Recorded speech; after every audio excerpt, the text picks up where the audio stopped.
in 2012, this can certainly happen again in the future, right? So this is our duty as a supply management profession to be prepared for the future. So this is what we are going to talk about, and I personally, and on behalf of ISM New Jersey, thank you all the panelists.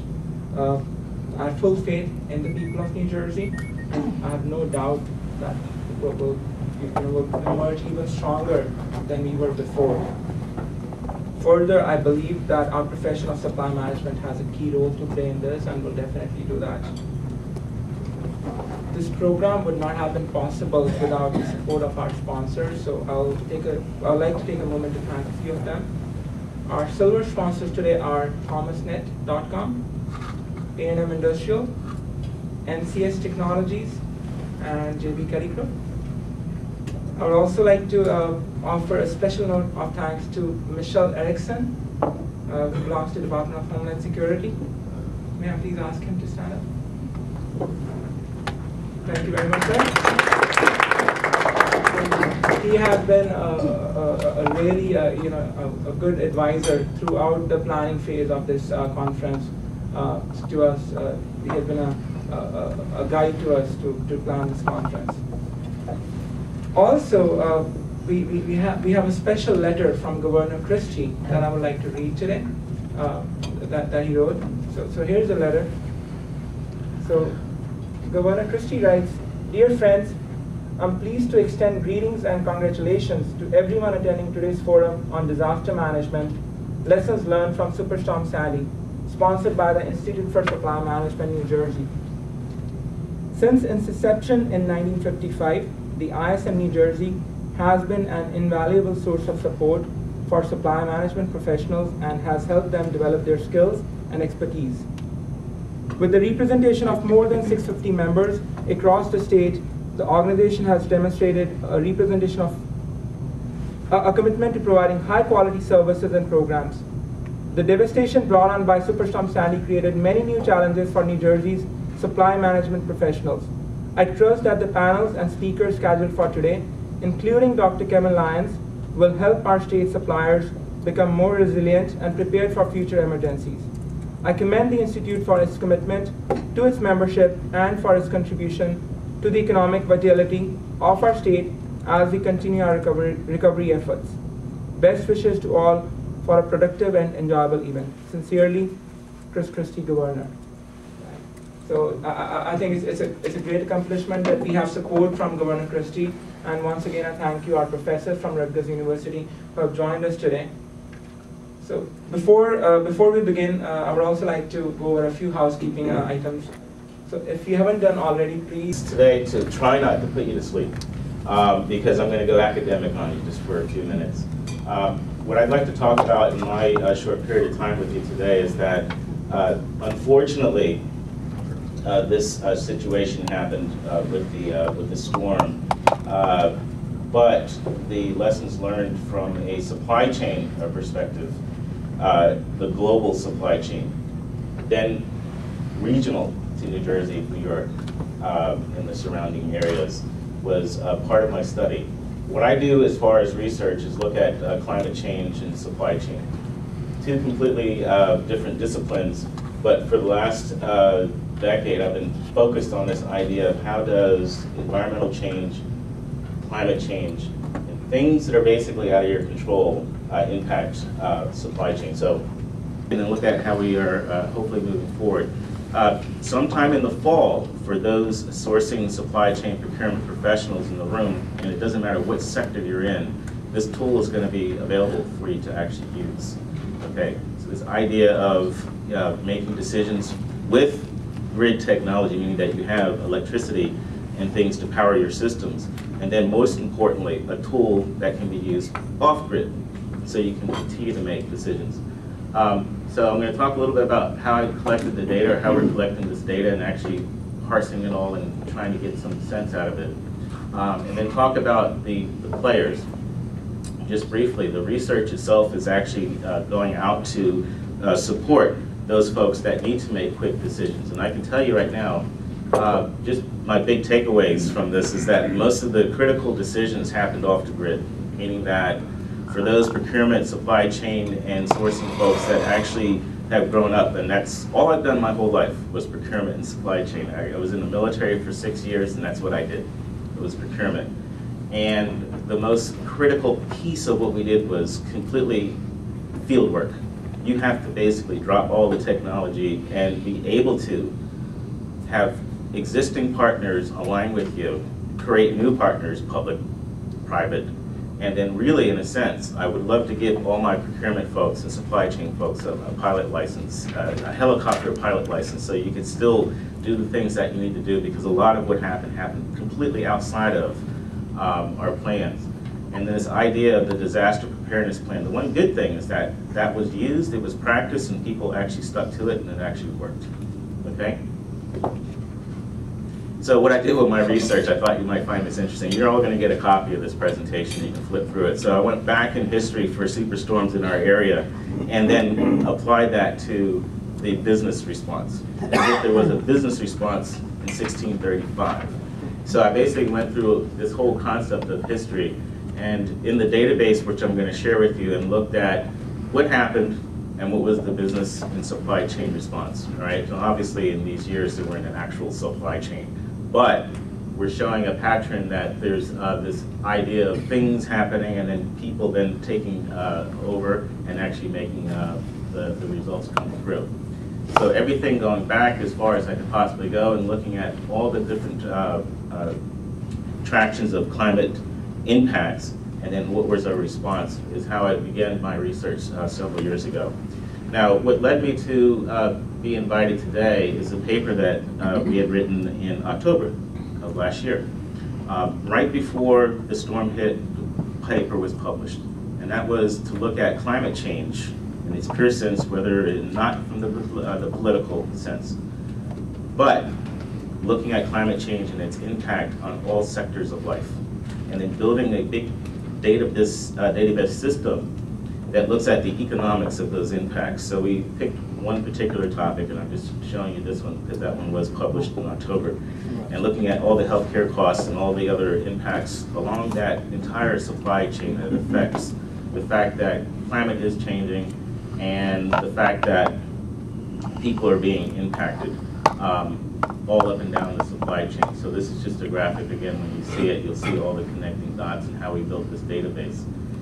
And the information that we're getting, basically, when you work with supercomputers and big data, when you're talking about financial, and in this case climate, you're combining both social data, chatter from the internet, being able to then scrub it, because there's a lot of stuff happening on the internet that's garbage. But how can you take all that information and then design an algorithm to find out what is actually happening and what is the decision I have to make? So the data points are coming in from all points, whether it's the weather, NOAA, to the stock market and other places where there is valuable information that might help you make a decision on the spot. And this is the tool that we're going to be rolling out. It is something that can be handheld.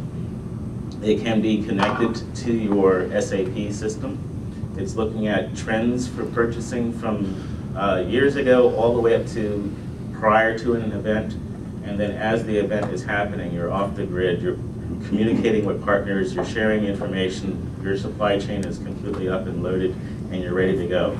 But it's important that this idea of off-the-grid communication continues to happen in a vibrant supply chain. So this is whether you're in government, or whether you're in a corporation, or whether you're just a small business that needs to keep things moving. So traffic patterns, the information about school closings, all this information that is all out there coming down to you, the decision maker, and based on your profile, will help you help you make those critical decisions. So I look forward to that. So basically, the tool and the data that I started to collect for this particular event was going back prior to the storm itself and starting to look at what were the supply chains and procurement activity happening leading up to the storm. Okay, so as the word was getting out, the database started to kick in. So all these data points about what was happening south of us and looking at those supply chains cascading all the way up the East Coast and how it was starting to affect us is part of what this tool is all about. Information that on a day-to-day basis you wouldn't be sitting there thinking about, wondering what's happening in Florida and how's that going to impact my possible supply chain. But this is what, again, decision makers that are obviously busy every day, the information that's coming in and parsed and actually evaluated. So I'm just going to go real quickly and show you some of the inputs from this big data. I call it big fast data. So you got big data that's all out in the internet, all out in the area of information, and then you have what's called fast data. Can I do something with all this information and make a decision? So just real quickly, the next couple, 3 slides are all these data points that are coming into these decision makers. So obviously date, the weather, it's basically looking at a history and as it's starting to cascade and how it's actually impacting if you're in agriculture, for instance, and you're in the commodities markets and how that actually is impacting your flow of goods. The actual description of the event itself and a history of the types of things that could happen in that particular disaster. So it starts to kick in to say that if this is this kind of disaster, then water supply and all the other connected commodities and services need to start to be ramped up. And depending on what your profile is in your business, it will actually tell you what you need to do in order to make things, or to prepare, okay? It will also talk, and I say spatial GIS, it will know exactly where you are, and even if you don't input information into the system, it'll tell you exactly this is where the impacts are going to be, and it'll start making, helping you make decisions on your own. For this particular trial, I was looking at 45 different entities in 4 different sectors, so the business, higher education, the government sector, from federal down to the local level, and looking at their particular supply chains just to make sure that I was designing something that was useful. So the sectors, business, small, mid-sized, large businesses are all a part of the study. Healthcare, you see activity as far as folks in patient care and pharmaceuticals and all kinds of data, again, is coming in. It's very interesting when you look at individual supply chains and individual sectors and all the activity that's happening with them, but then you try to cross over into your supply chain. That's when you get the wealth of information and what needs to be done. So again, these particular sectors, everything even down to potential school closings, increasing the population of people that would otherwise be at school. Now they're actually in the communities and in areas that might impact the needs for resources, okay? Shelters and where they're located and how that plays into this as well. And then just a slice of life. This part of the database is much bigger than this, but I thought I'd parse it out just to fit today's discussion. But big data that's bringing in information from the stock market and commodities and commodity trading and pricing and the availability of goods in your specific area, and then your strategic partners that might actually be outside of the area as well. Of course, energy supply chains, all right? Supply chains that look at grid, look at what's up, what's down, look at the availability of fuel and the price of fuel as well, all these things. So this particular tool, is anybody here from FedEx? That we were actually working with them at the time, is where they made the decision to have those mobile fuel trucks, where they basically were refueling, almost as if I was back in the Air Force again, and we were refueling planes in flight. We're looking at this data as it was coming in and starting to make those strategic decisions about how they were going to continue through their disaster plan to keep up and running. If you want to look at a really cool site, which is also integrated into my tool, marine traffic, looking at the ports and looking at the activity of where ships are at and where they're positioned and how that's related. For instance, if you are in a supply chain that requires goods and services coming from overseas, is now starting to kick in and this database is pulling in information as well. A lot of information on the ports, public policy, public safety information. Here are all the ports on the East Coast. I told you guys I'm going to be trying to keep you awake, but you're going to see the madness of what I do on a day-to-day basis. And then feeds coming in as far as goods and services that may or may not be able to be turned on if they're not coming into the New Jersey ports, but how can we then kick in others to keep the flow of materials moving?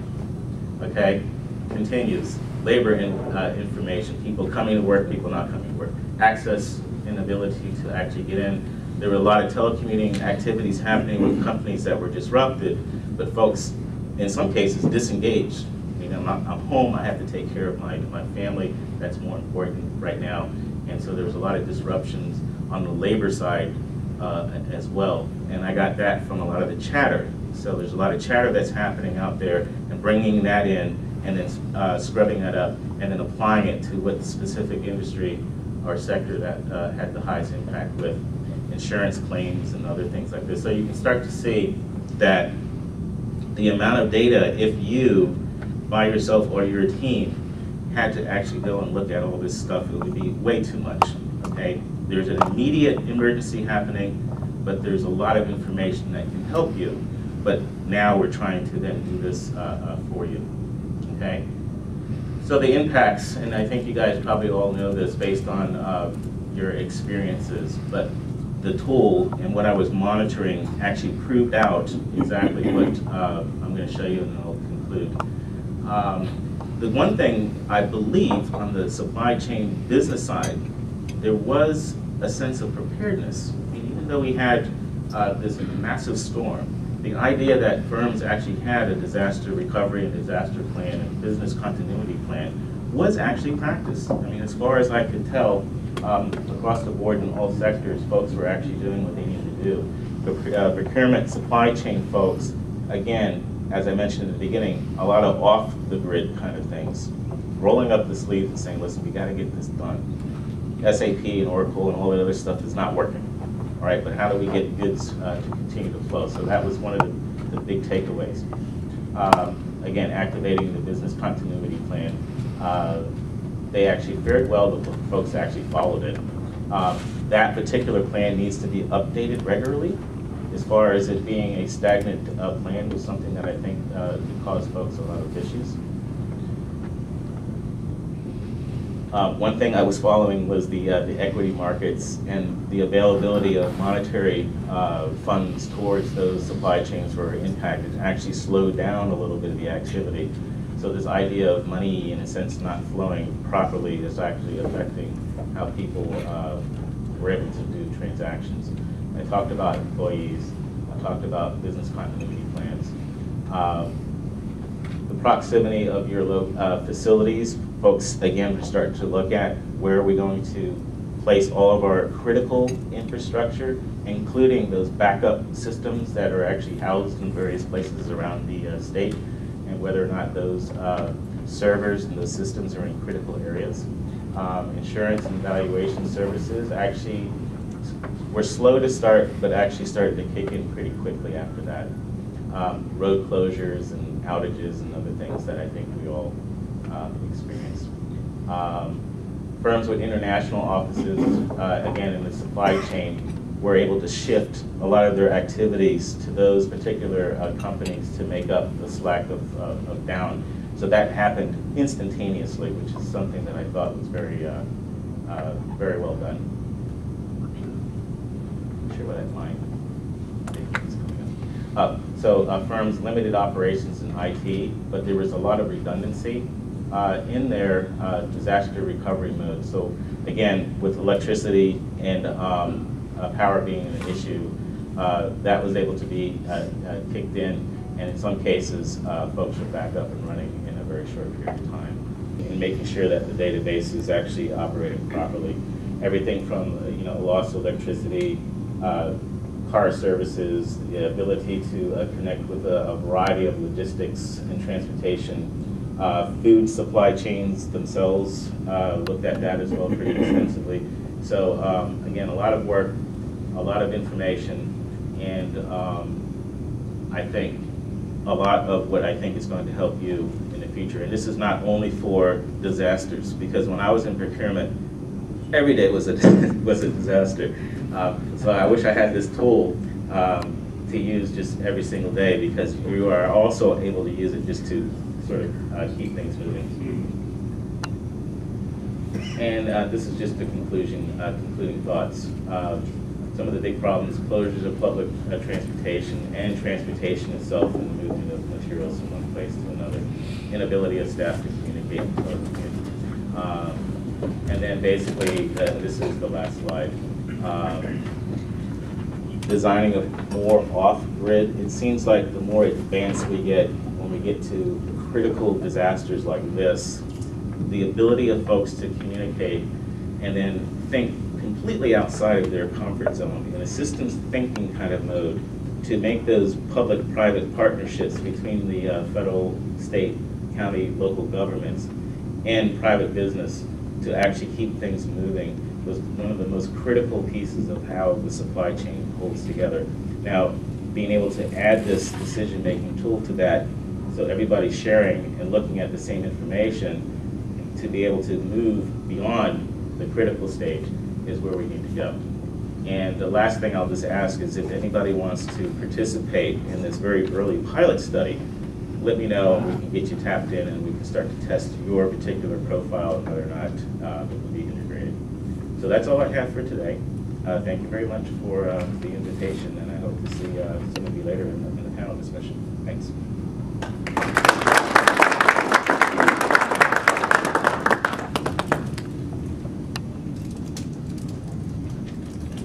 Both from the business continuity, print and security operations, and it's like if they can just raise their hand, it's Bill Perrine, Bob Shook, Chris McMillan, and Tony Piccolini. So just want to give them a heads up. So.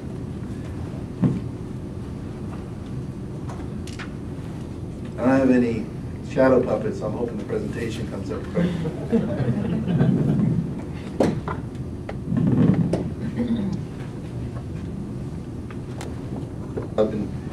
During the Sandy. Talk about what happened prior to Sandy, immediately before it, during Sandy, and after Sandy. It kind of sounds kind of basic, but this is really kind of as a corporation how you look at your response and recovery and planning stages. I looked at the mission and the vision of the organization, and I'm hoping that we do present something that is leading edge and at least gives you something to think about when you walk away from the room. Just a little bit about Chubb. Chubb is obviously a Fortune 500 company, and we do a lot of insurance in the Northeast. This is all public information. A little bit about myself. Before I came to Chubb, I worked for Merrill Lynch for about 25 years at Lehman Brothers. I was at Merrill during 9/11, helped with securing space. Right after the hit, we just finished building a complex over in Hopewell at that time. And I think, we talk about Sandy in preparation prior to Sandy, what we did as a company. I've been at Chubb for 10 years, and I will tell you that, when I look at 9/11, I remember walking across the campus that night with my manager at that time, when we were trying to work around 9 o'clock, 10 o'clock at night, and figure out where people were going to work. And he said, the world as we know it has changed. And I don't think that comment was very good in response to not only terrorism, but also in the way we looked at our business, the way we looked at our planning, because a lot of stuff that happened during 9/11 was companies had a hard time with, procurement, partners, vendors, how are we going to deal with this? Did you know what your third party was going to respond? One of the things in a couple of BC councils I belong to that we have an issue with, it's not so much as our company has a planning process, does our third party have a planning process? Do they have a way to get the resources that we need? Do they have a way to get the procurement situation that we need? Are our partners strategically set to handle an incident? I'm going to talk about, again, just getting a brief overview on our structure at Chubb. These are some of our critical teams at Chubb. Local incident management team, every location around the world, we have 120 locations, roughly. Every location around the world has a local incident management team. They are responsible for responding to an incident, both the initial stages and then for the managing the recovery and the actual business recovery when it goes on. The corporate incident management team is a team made up of not senior executives, but we do have a couple of senior managers on the team. But they're responsible for giving support and aid to a location anywhere around the world if there is a critical incident going on. As we know, especially what happened with Sandy, a lot of the local locations were dealing with their own business situation. How do I get the business up and running? How do I communicate to people? While the corporate incident management team will take some of that load off their shoulder and manage it from a higher level. Our corporate incident management team is based in Jersey, so it's a little bit more complex because we were not only dealing with trying to recover our own business, and we have a pretty large population in the tri-state area, but we also had to deal with managing the corporate strategy. We plan on a Monday and Tuesday and Wednesday, regardless of what the storm did, with the kind of damage. So we set the expectations for people on what we're going to do and when we're going to do it. So everybody knew that that's the time we're going to do it. So if they had to set up calls with their business leaders, then they had to do that. We have a couple of main campuses in Jersey. Warren is our corporate headquarters. We have 1,400 people. Three Mountain, which is up the road, about 300 to 400 people. And our White House facility has about 1,700 employees. So we had a lot of employees to worry about, and a lot of critical functions. Chris and Bill Ryan's organization does the print operations for all of Chubb worldwide, and they do a lot of the policy print and corporate print.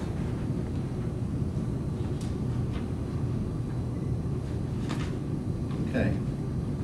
So we had a number of heroes throughout Chubb that really stepped up, in addition to not only the people I mentioned earlier, but our facilities team did an amazing job. We have an extreme partnership with CBRE, and you know, I think, and this is going back to the 9/11 story, if we have not learned through all this stuff that a lot of companies outsource now, that our partnerships with our third-party vendor, you know, we use Canon, we use CBRE, you know, if you don't make sure that those partnerships are good and they don't feel like they're part of the partnership, it's not going to help you succeed during a crisis.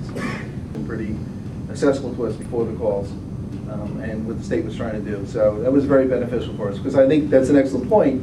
You know, it's not only the internal stuff, but if you're not communicating outside of it, we're not going to hear what's going on. And I was dealing a lot with the local police officials too in the towns and trying to work with them.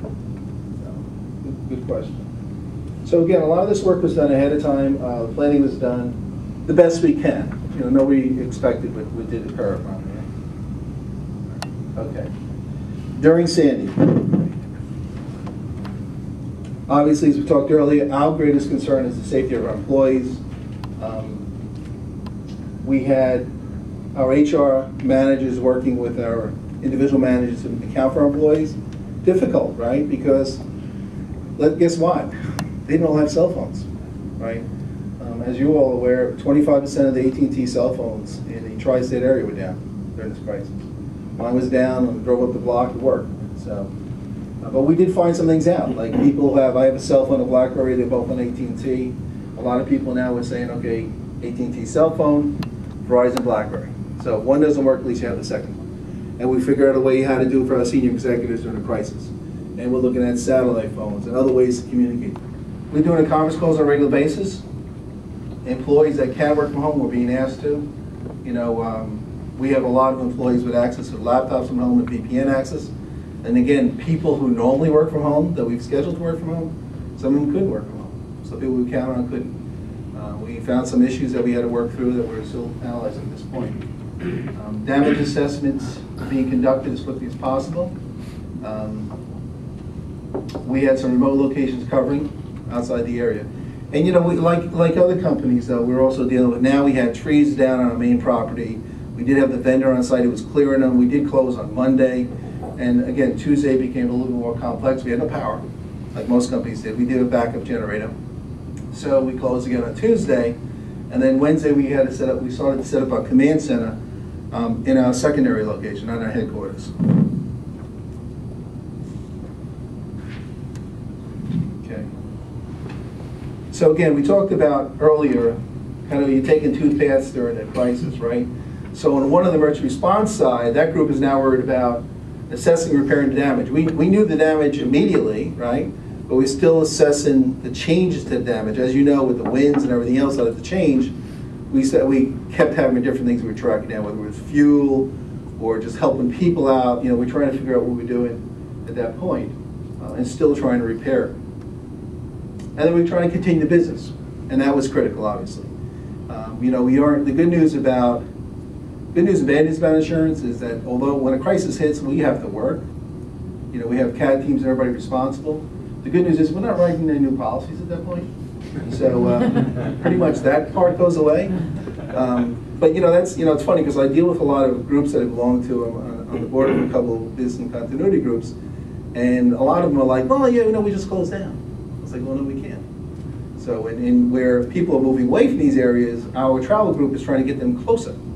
to the areas where there's damage going on. And our travel group, which is part of admin services, did a phenomenal job in moving our CAT teams closer to where the issues were going on. So again, this is what we kind of followed through the process. And again, this was a tremendous success story for Chubb. Same problem everybody had about the port. You know, the ports were closed. We couldn't get fuel that way. They wound up getting some diesel fuel from Texas, the other way, right? Access to the corporate headquarters was limited. We started to let critical people in that had to physically get to certain documentation and paperwork. So they came in. Just going back on a temporary fuel, on a fuel situation, we also were very creative in a facility. Our facility group was able to tell us where we were using a lot of fuel and started to shut down lights and printers, and they wanted to shut down the cafeteria, much to the chagrin of my boss. But I guess it was food quality, I'm not sure. But anyhow, it was interesting that they could actually track that and actually make it last longer.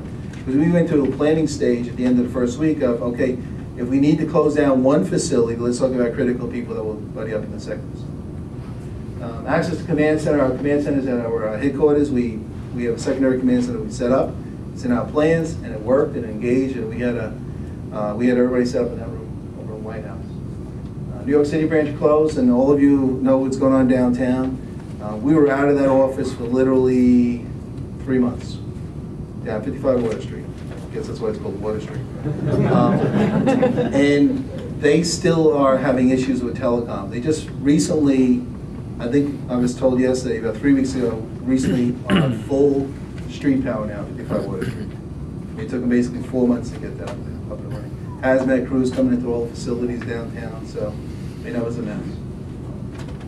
Okay. So we had, that is our largest office in the world. That's 450 people. So we were working with them constantly. Looking at the space in the city, shifting people to Long Island, to Jersey, to Westchester. And then we worked a lot with work from home strategy. We wound up getting 150 laptops, shipped them out to them. For those people who could work from home, they work from home. But, and then we found that they have to be in the city. They can't really ship them out to the White House. They can't ship them out to a SunGuard facility in Jersey. They need to physically be in the city to manage both cases for House Counsel or claims and that kind of stuff.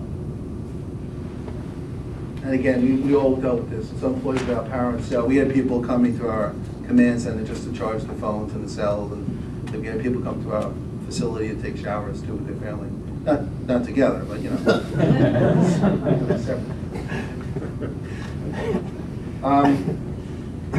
So recovery options. We had a couple. Employees can work from home. We got equipment to them. Couldn't work from home. We found accessible work locations.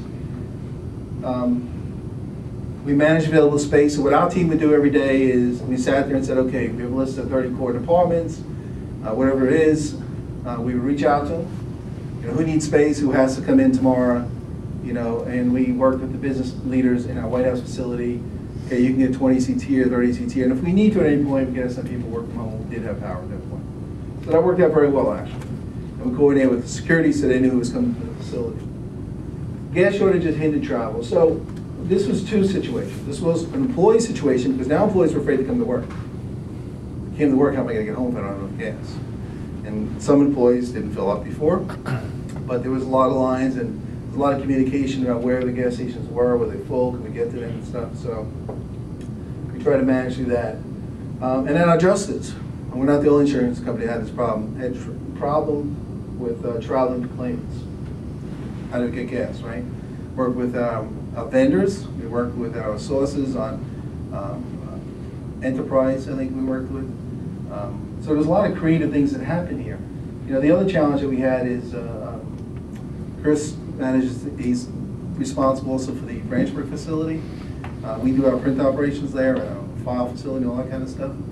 And they had no power in the building. I mean, none at all. We had no backup generator. So we were at that point where a lot of companies face a situation of, do we declare a disaster and go somewhere else? Because we've got to get some critical documentation out to clients, let them know what's going on, right? But thinking outside the box, his organization took the lead in saying to our CBRE vendors, look, we need a generator. And they were looking close by, they couldn't find one. Reach outside. We found one, and they found one in Canada, in Toronto, was it, Chris? And they had that shut down within 24 hours. We had a generator, the building was up and running, we were operational, and his team did a phenomenal job. Bill's team did a great job of getting everything out that weekend. But you know, this is the kind of thing, if you have a good partnership and you know, a supply chain that works with you, that was critical to get up and running. Is what are we going to do? Do we need to add some? I think we're getting a permanent one in our Branchburg site, and we're looking at are there additional generator possibilities in our other sites, like in Simsbury, Connecticut. Critical personnel and reinforce. This is critical because one of the things you do after an incident is you got to go back out to everybody and say, look, in your business continuity plan, you said you had 100 key people. How many do you really have?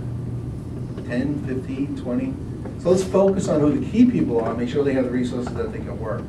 Because this is kind of our opportunity to learn from this and kind of make sure that the plans are in place and the managers take ownership and they understand what's in the plans. And you know, that's something you wrestle with. A lot of people, look, that's not their full-time job. It's my full-time job and our team's full-time job.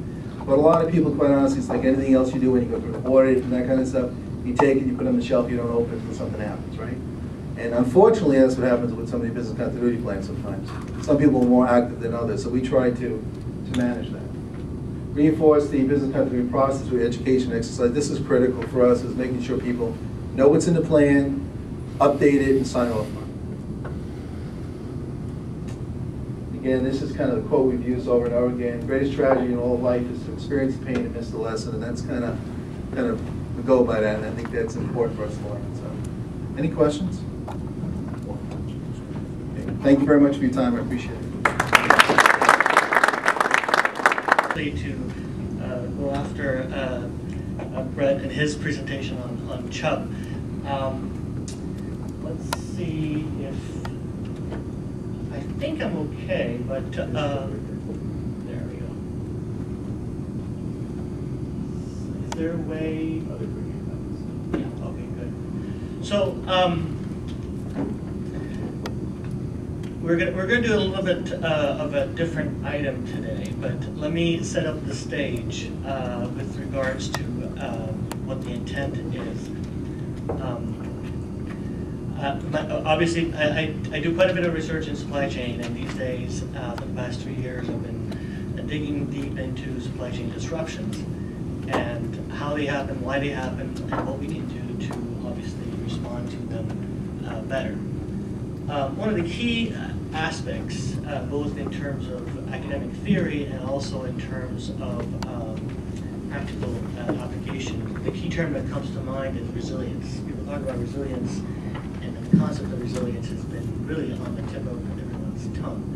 So, but the question is, what is resilience, and what we mean? Now, if you look at the literature in engineering, resilience is about material science and the ability to spring back. Resilience in psychology really started back in the 1940s with kids that could manage, bad situations, tough situations, and bounce back. Organization and any type of disaster or disruption, we have that adaptive thing that's just, by nature happens whether we plan for it or not. So that's the world that myself and a good number of volunteer colleagues that are working, and I don't see them here. If you could call them in, they should be here by now. They're gonna help us out with a little experiment. So if you could, I guess I could do this, and it should go. So what we're going to do today is a workshop, and I've done this workshop elsewhere, and I'm just curious as to what the results are going to be here, and hopefully we're going to discuss them. So what we're going to do is basically the remainder of the session, you'll be getting a little case study exam. Imagine, it's hard for me to give up giving out exams, right? But you're going to see that. And there's going to be 2 cases for you. The cases are very similar, but each of you are going to get some variation of the case. And then there's going to be questionnaires at the end of each case on page 3. Once you read the case, based on the circumstances that are given to you, please go ahead and respond on how the 2 organizations are going to basically be affected. And then once you're done, please go ahead and give the responses back to the lovely ladies. When we come back from the break, we're going to basically tally up the results. And we're going to essentially see what the responses have been from the audience in terms of what type of resilience is more effective given what type of situation. And hopefully that'll give us some real answers to, or some closer to reality answers on what it's going to be. So. Oh, really? We'd have you come by, or if you want to get to see. We have a lot to talk about.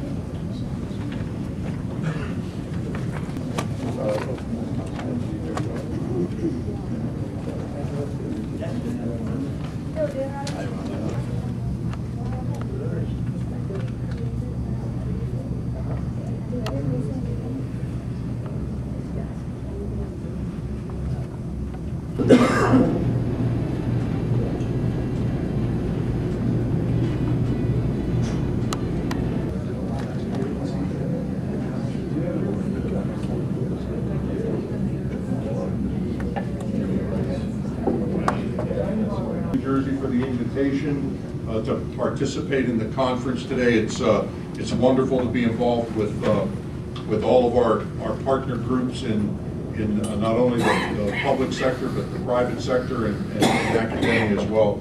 And our office is involved in lots of these kinds of efforts and lots of these kinds of initiatives, and we enjoy it very much. I'd also like to extend an apology for who was supposed to be my partner in crime this morning. Better not say crime. My partner this morning. The office of, just to give you two seconds worth of a little bit of the lay of the land here. The Office of Homeland Security and Preparedness emerged or evolved from the New Jersey Office of Counterterrorism, which was established by executive order in 2002 by Governor McGreevey. March of 2006, Governor Corzine, as part of his transition team's recommendations, reorganized the Office of Counterterrorism, redefined its mission to a fairly large degree, and included a significant role in preparedness and added that to the name of the office. So we have not direct responsibility for it, but we have a significant role in coordination and oversight of all preparedness and emergency management type activities throughout the state, to include a much closer tie relationship-wise to our New Jersey Office of Emergency Management, which is embedded within the state police. So those are the two organizations that pretty much are involved in everything that we're talking about today. If you think of Homeland Security and Preparedness, our organization, as the policy shop, all of the grants responsibility, the grants management responsibility falls within our organization. We do have an operational arm. We retain that investigative and operational role from the old Office of Counterterrorism. We work with the FBI's JTTFs in Newark and in Philadelphia. We also work with the NYPD Intel Bureau in their operation as well, with people that we have assigned to them. So we have that dual role now of the investigation and operation and intelligence part of the world, as well as now the preparedness side of things. So we kind of cross over quite a bit there. But we are not a response, quote unquote, agency as the Office of Emergency Management is, who will actually run the State Emergency Operations Center, for instance, down in West Trenton. It's called the ROC, Regional Operations Intelligence Center. If any of you ever have an opportunity to come down that way for work or conferences or what have you, it's a great state resource and state asset that you should take the opportunity to see. I'm going to probably, No, it's labeled, that's good. I was gonna say, I'm probably gonna screw this up and do something wrong. This is not a presentation. It's not, and my Navy and Department of Defense background, believe me, has lots of practice putting, I've gotten my, you've probably seen them floating around the internet, I've gotten my ribbon for, PowerPoint warrior status for, creating briefings for admirals and generals over the years. This is more of, Mario and I were going to kind of do a tag team, that was our intent, and we just threw together some thought starters and some discussion points that we wanted to kind of get people thinking about. And again, it was I had a method to my madness, so to speak, with my question earlier for our colleague from Chubb, and that was to just kind of try to stitch together the way the public and private arenas came together to deal with this event, more so than many of the things that have affected New Jersey in the past. And just to give you a point of reference, lots of things have been discussed and thrown out there about Sandy being this or that, and the superstorm, and somebody mentioned the magnitude of the storm in distance, how massive it was. Since FEMA was established in around 78 or 79, I believe. I think it's 79. I think it's 79, okay, my FEMA colleague confirmed that. That's a good guess anyway.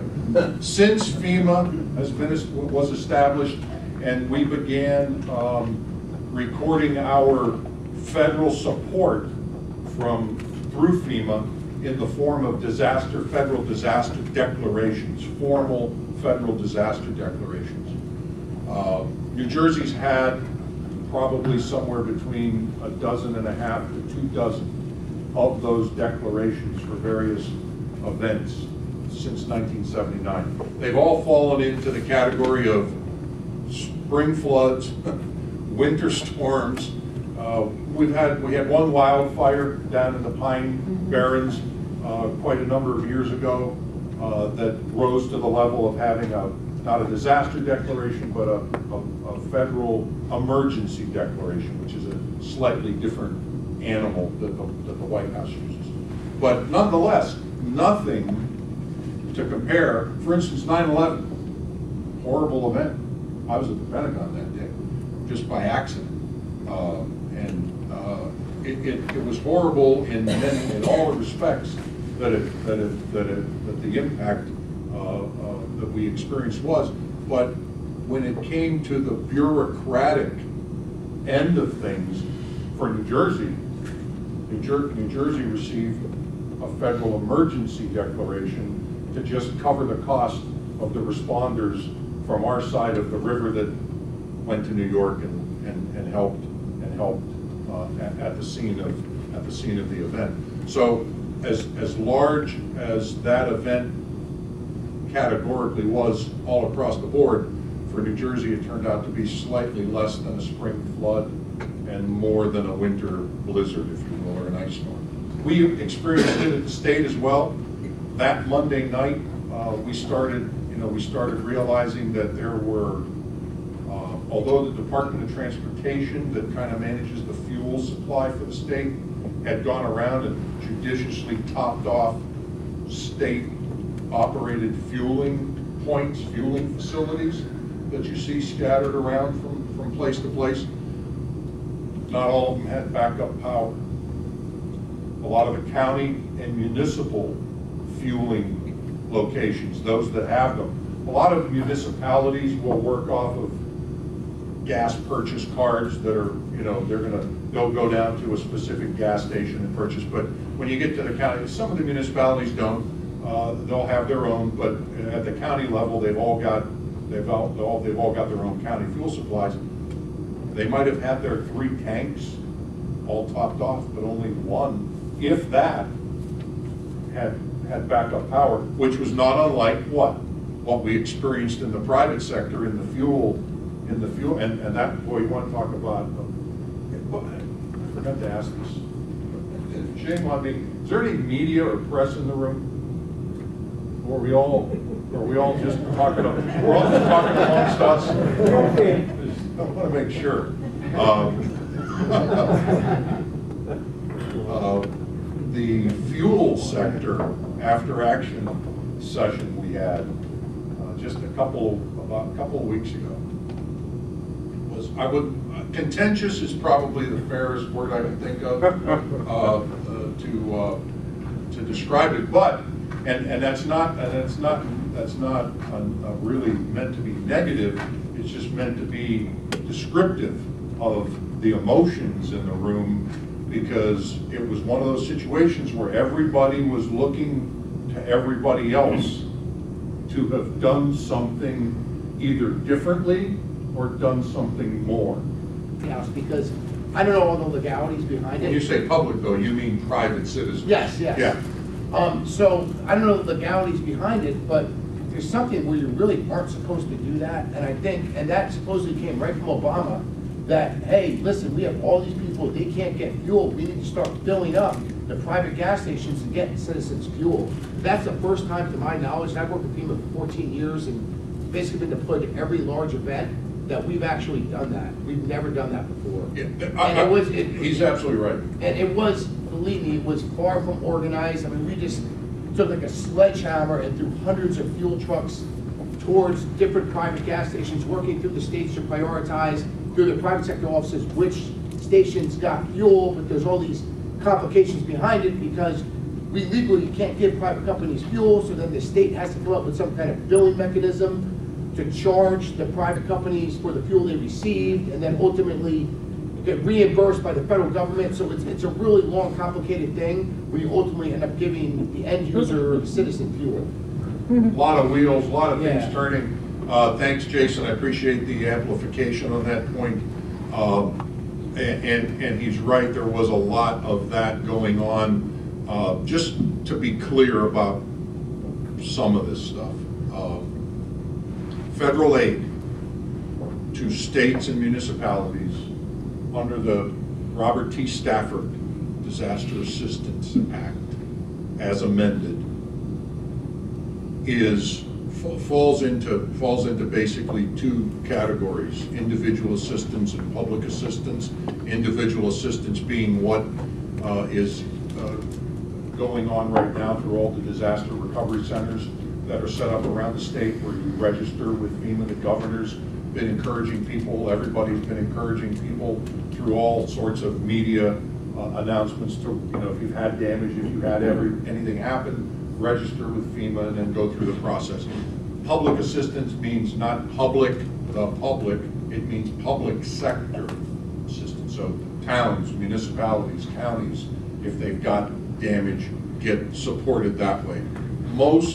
Everything that is supposed to happen when the state asks for resources and support, whether it's through the Army Corps of Engineers delivering and installing generators at critical facilities, is supposed to be for public sector entities. Lots of modifications and relaxations of those technical requirements were made during the Sandy response. Again, we've been talking about it. It became, I would say, if I was going to make a movie about Sandy, and by the way, it was huge, but you know what? It was pretty darn local too. We have had blizzards that affected the state on a statewide basis more dramatically than Hurricane Sandy. There was, I don't know if everybody realizes this, there was never a travel ban in the state of New Jersey during the entire period, pre-storm landfall, Monday night, when 80% or more of the state, I saw a map of the state of New Jersey, and it's hard to see here, but you could go almost all the way up to that last star up in Bergen County. I saw a National Weather Service meteorological map that showed a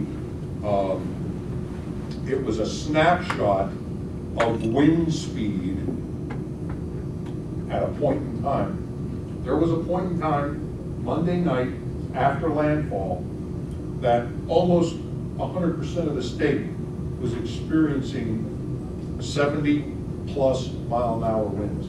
I'm talking from Cape May up to almost Mawa.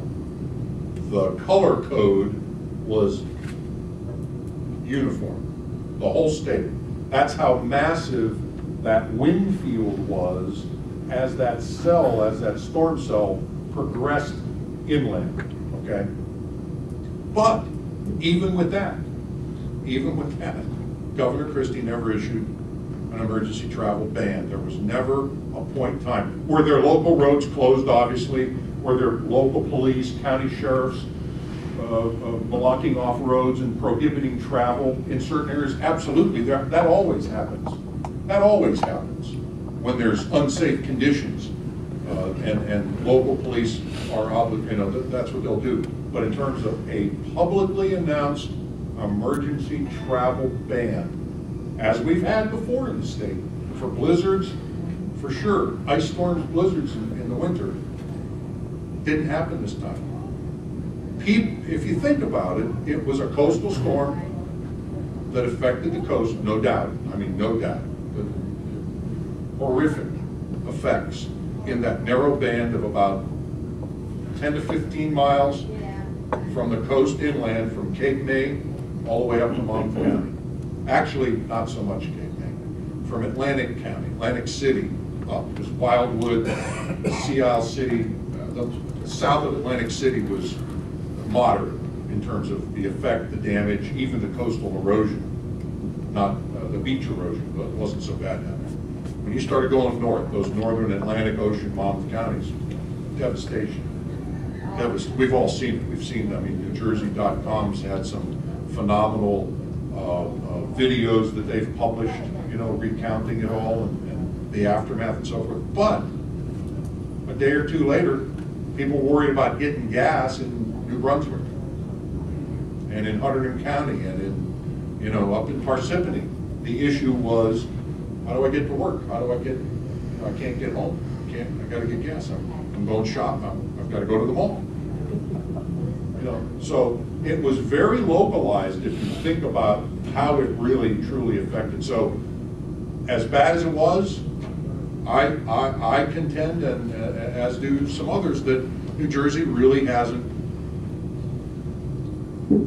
had the bad one, the big one, the one that brings us basically to our collective knees, other than, you know, what's happening now on the shore. So, you know, but what we did find out was we underestimated the requirements for fuel. I don't know how, really, because I mean, when you buy a generator, even if you buy one at Home Depot, you know, first thing you figure out is, okay, I'm going to a Giants game, I'm gonna get at the parking lot at 1 o'clock, the game's at 7, you know, how much fuel do, I mean, you do that as a football fan, as a tailgater. Now, if I'm powering up a building, a facility, I think I'm gonna probably know that too. But we underestimated in many cases some of the demands, and I think the same calculations that were discussed in the Chubb presentation about going back and revisiting exactly what those critical elements that need to be powered are, to get a better handle on the effective use of generators when they are put in place, is something that a lot of companies, a lot of individuals with emergency power are going back and recalculating now, because it will dramatically shift the fuel consumption on a generator in terms of what you're powering. Prioritization. I got a kick out of all the power crews showing up when the coffee started. And it's probably no accident. Those guys talk. If they know if they know there's hot coffee being provided up there, you know, it's every bit possible that's what got them up there. But prioritization is from the governor's level on down, an absolutely huge and unwinnable game. Just can't win it. I don't care. I don't care who's making the decisions. All of us in this room could be given unlimited power and authority to make those decisions. We'd all come up with a different pecking order, a different list. The key is you need to be flexible, you need to be dynamic, priorities need to be able to change as the information coming in changes. You know, maybe Chubb has that priority at the moment, but the minute something, you know, more dramatic or higher comes in, and the utilities, believe me, are any utility folks in here today? Utility folks, I'm telling you, you guys, I mean, the beating, I mean, it's first of all, it's merciless. Second of all, in most regards, I believe, you know, misdirected. But the group of utility representatives we had, and they're all there. They all have representation in the State Emergency Operations Center. It's one of the few groups, private sector groups of individuals as a unit that are collectively assembled there and working side by side, not only with each other, but with the Board of Public Utilities representatives that are there to try to get their arms around and map out what that recovery, what that prioritization roadmap is going to look like, and then taking those little bomblets that drop from the second floor's governor's conference room when he has his periodic meetings and talking with, you know, the commissioners and everybody else in the cabinet there, all those little things that fall from the second floor down to the first floor after those meetings,